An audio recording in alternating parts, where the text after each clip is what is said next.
中山講樓記，我係你哋老友記俊哥。今期帶大家嚟到呢個樓盤咧，就係中山嘅上城南岸。開發商今期又要搞大動作，依家總價只需要69萬，你就可以攞低3房嘅單位，佢仲送你一個產權車位，仲有2萬蚊嘅購房補貼，再加呢個全屋家電大禮包，係咪筍到爆呢？講翻呢個上城南岸啦，其實佢係位於中山市嘅港口鎮呢度，咁呢度咧交通都係非常之方便嘅。咁咧一出去咧就係我哋嘅沙港公路啦，佢係連通嘅中山西部同埋東部嘅，由開發區啦去到中山嘅西區啦，古鎮呢啲都可以去到嘅。咁樣由呢個屋苑啦，我哋一出門口咧10分鐘車程就去到中山港口嘅萬民匯啦，15分鐘咧就去到 Top Park 啦，同埋呢個 Coco City 呢啲都係好方便嘅。咁我哋步行過咗橋，只需要5分鐘咧就去到我哋嘅中心市場1+1呢啲，所以呢個地方係非常之適合我哋香港老友記嚟退休生活嘅。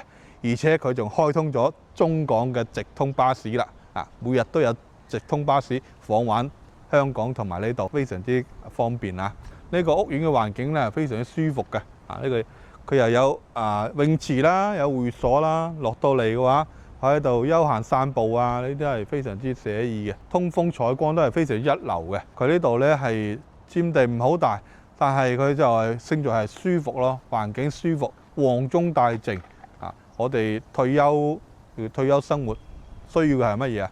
就係要舒服嘅環境，安靜嘅環境，而且係即係出則幻化，入則寧靜咯。所以如果係中意呢個環境嘅朋友，可以聯繫翻俊哥，可以添加翻上邊嘅QR code聯繫翻俊哥。我哋有專門嘅7人車喺香港各區接你哋過嚟睇樓嘅，全程都係免費嘅。如果大家唔熟悉中山嘅，亦都可以聯繫俊哥，俊哥可以帶你去呢度逛下，食下中山嘅美食依家出去玩呢啲係非常之多人去中意嘅美食。好多香港業主都已經聯繫俊哥，要求叫俊哥幫手訂台㗎啦。咁我哋話不多説啦，我即刻帶大家上去睇翻我哋嘅實體樓層 ，Let's go！OK， 依家俊哥就帶大家上到嚟3棟呢個5樓實體樓層，睇翻佢呢個筍貨單位究竟佢嘅格局啦，同埋佢個交標究竟係點樣？呢度上到嚟咧係2梯4伙嘅佈局，兩邊嘅靠內園景係2個大單位，110方嘅。呢度係靠外邊景嘅咧就係2個細嘅單位孖住啦，79平方嘅3房1衛嘅單位，帶大家入嚟睇睇。呢個空間咧幾好啊！呢度兩邊呢度放個鞋櫃，絕對冇問題，一人一邊互相唔會打擾。呢個空間係贈送俾你使用噶啦。咁我哋咧見到交標呢啲實木門啦，呢啲都係指紋鎖啦，依家都係最興噶啦。呢啲就唔使帶鎖匙，我哋都。咁我哋睇翻呢個廳嘅佈局啦，係非常之四正嘅。OK， 咁我哋睇埋尺佢嘅開間有幾多？開間就係3.3米啦，3.20米幾嘅3.3米啦。佢長度啦，呢度都有，應該長度都有，我睇下長度都有6米左右吧。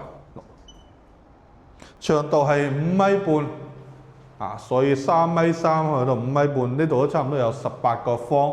呢度都係好見用、好見使噶啦。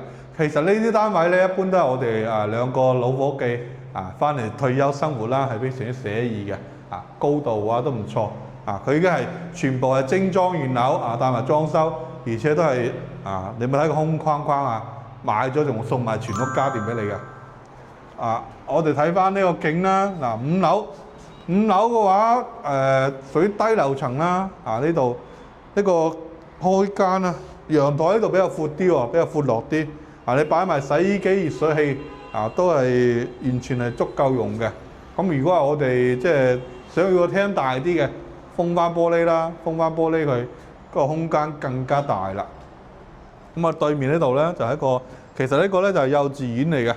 依家就係未有係使用住。咁後期如果係開幼稚園啦，咁我哋可以每日喺度睇下啲小朋友上課反都幾好嘅。因為小朋友嘅話真係我就好中意小朋友嘅生機勃勃。呢啲真係見到肥嘟嘟嘅小朋友搣佢2下。OK， 喺度呢個客廳，呢個飯廳啦，飯廳我哋擺翻張小型嘅台或者摺疊台啦，咁呢啲平時咁樣就空間比較大啲咯。廚房就唔算大啊，畢竟呢個係79方嘅單位只可以擺單門嘅冰箱啦。呢度都係廚櫃都做好晒啦。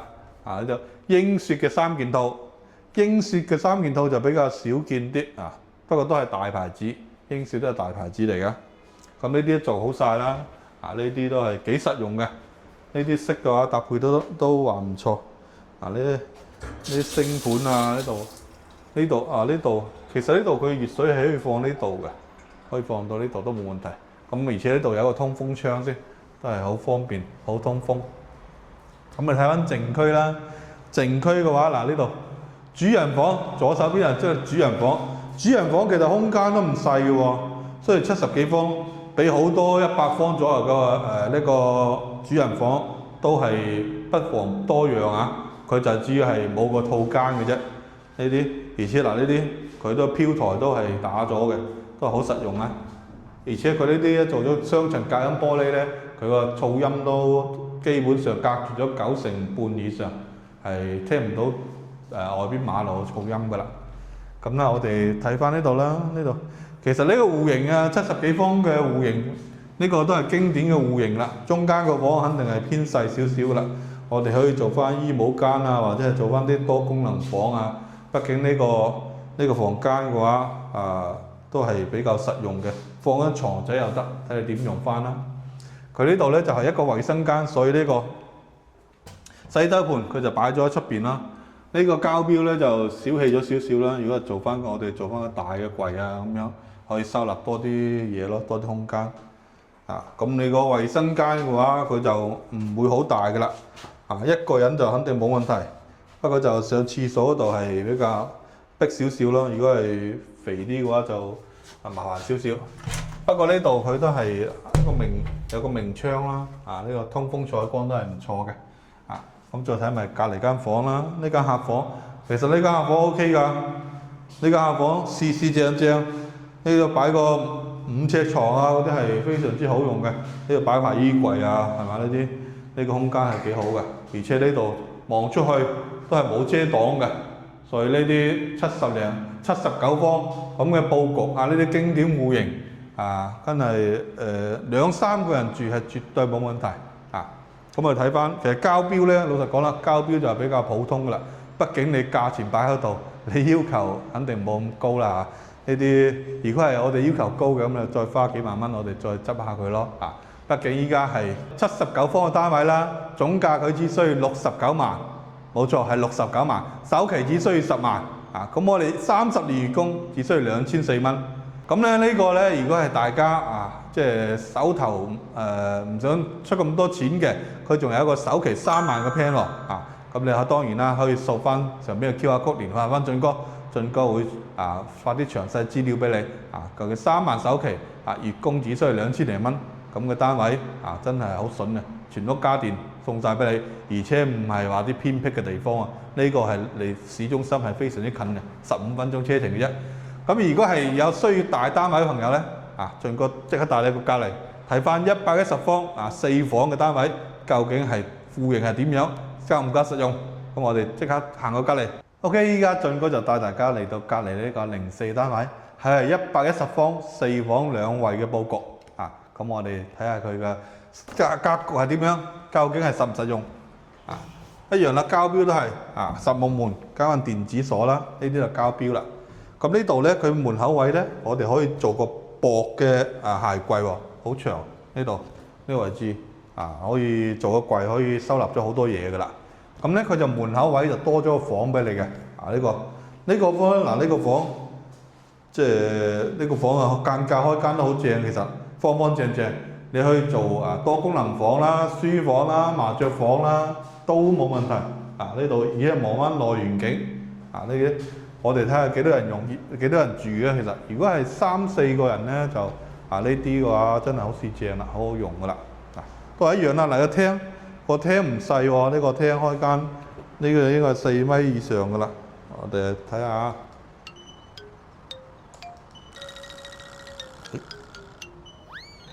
哦，呢、個開間咧，呢、個就係3.7米啊，寬度差3.幾米。呢個可以擺個大嘅擺個80寸以上嘅大電視，都係好視正嘅，好睇都係好用嘅。OK， 我哋睇翻陽台啦。陽台呢度都係幾闊，就係比普通嘅闊啲喎。一般係1.5米啊嘛，其實呢家嘅話呢啲係差唔多應該有2米㗎啦。呢都係去到1.7米啦，呢啲1.7米佢就闊落啲，咁就可以好放嘢啲。